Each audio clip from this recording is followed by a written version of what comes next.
తెలంగాణ రాజకీయ వాతావరణంలో ఇప్పుడు ఒకే ఒక నినాదం హాట్ టాపిక్గా మారింది. అదే బీసీ నినాదం.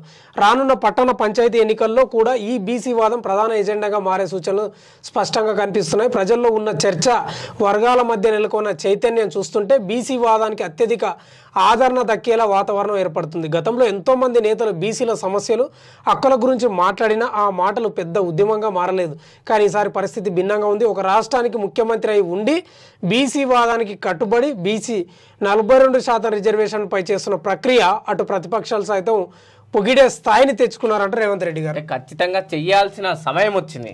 ఇక్కడున్న బీసీ, ఎస్టీ, ఎస్సీలు అందరూ ఖచ్చితంగా మా వర్గాలకు న్యాయం జరగాలి, లేకుంటే మేము మీకు ఓట్లేము, మా ఓట్లు మాకే, మాది అయితే 90% మా ఓట్లు ఉన్నాయో మా బడుగు బలిగిన వర్గాలే, మా ఓట్లు మేమే వేసుకుంటామనే నినాదం ప్రజల్లో వచ్చింది.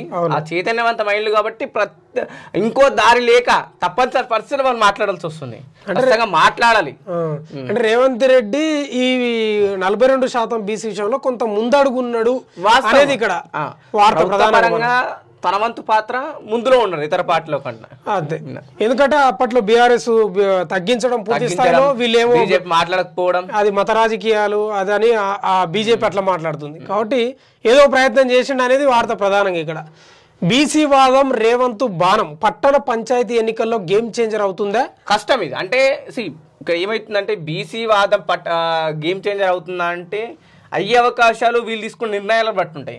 సరే, ఒకవైపు 42% కామారెడ్డి డిక్లరేషన్ వేదికగా 42% చట్టబద్ధత చేస్తా అన్న వాళ్ళు, సో ఇంతవరకు దాన్ని చట్టబద్ధంగా తీసుకెళ్ళలేకపోతుళ్ళు. సో ఇంతకుముందు గతంలో మీరు అన్నట్టు కొట్లాడినాం, పోరాడినాం, ఢిల్లీలో ధర్నాలు చేసినాం, అపాయింట్మెంట్ దొరకలేవని నినాదంతో వెళ్తారని ఒక క్వశ్చన్ మార్క్ అయితే కనిపిస్తుంది. అదొకటి, ఏం లాభం ఎంత చేసినా, మీరు ఏం తెచ్చినారు అనేది కూడా ప్రజల్లో ఉండే అవకాశం ఉంటుంది. మళ్ళీ ఇంకోటి ఏమవుతుందంటే జనరల్ సామాన్యంగా ఏ రాజకీయ పార్టీ అయినా, ఏ నాయకులైనా ఎలక్షన్ ముందు ఏదైనా చేయగలుగుతారు. అది ఏ ఎలక్షన్ అయినా సరే. స్థానిక సంస్థల ఎలక్షన్లు ఇప్పుడు ఇంత కొట్లాడుతున్నారు బీసీ 42% రిజర్వేషన్ కోసం. ఒకసారి స్థానిక ఎన్నికల్లో గెలిచిన తర్వాత, అంటే ఎవరు గెలిచినా సరే అధికార పార్టీ కష్టంగా ఉండాల్సింది, ఎందుకంటే వాళ్ళకి కావాల్సిన ఫండ్స్ కావచ్చు, అభివృద్ధి జరగదు.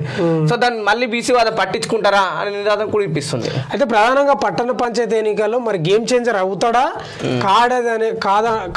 కాడా అనేది మాత్రం లోకల్ బాడీలో తెలుస్తుంది. మరి సరే, ఈ నినాదం తీసుకొని వెళ్తున్నారు కానీ ఎలక్షన్ సుప్రీం మన హైకోర్టు ఇచ్చిన గడువు ప్రకారము సరే ఎలక్షన్ పెట్టిళ్ళు, ఎలక్షన్ గెలిచిన తర్వాత, సరే ఎవరు గెలిచినా గెలవకపోయినా స్థానిక సంస్థల ఎలక్షన్ అయిపోయిన తర్వాత మళ్ళీ బీసీ వాదన పట్టుకునే అవకాశం ఉన్నట్టు. ఎందుకంటే తర్వాత మళ్ళీ 3 ఏళ్ళకి ఏ ఎలక్షన్ లేవు కదా. అవును, ఇప్పుడు చట్టబద్ధతకు రేపము వచ్చే విధంగా అయితే ఇక్కడ కనిపిస్తలేదు, అయిపోయింది కదా. పార్టీ పరంగా ఇవ్వాలని చెప్పేసి పార్టీ నేతలు చెప్పుకుంటున్నారు. అంటే ఇంకో విషయం కూడా, రాహుల్ గాంధీని ప్రధానమంత్రి చేసుకుంటాం, అప్పుడు బీసీ రిజర్వేషన్లు సాధిస్తాం అంటున్నాడు. అంటే ఇదంతా ఇక ప్రజలు ఆలోచన చేయాలి. మరి ఇంకా రేవంత్ రెడ్డి యొక్క మాటల్లో చూద్దాం. మరి గేమ్ చేంజర్ అవుతాడు అనేది క్వశ్చన్ మార్క్ ఉంది. అవుతాడా కాదు తెలియదు మరి.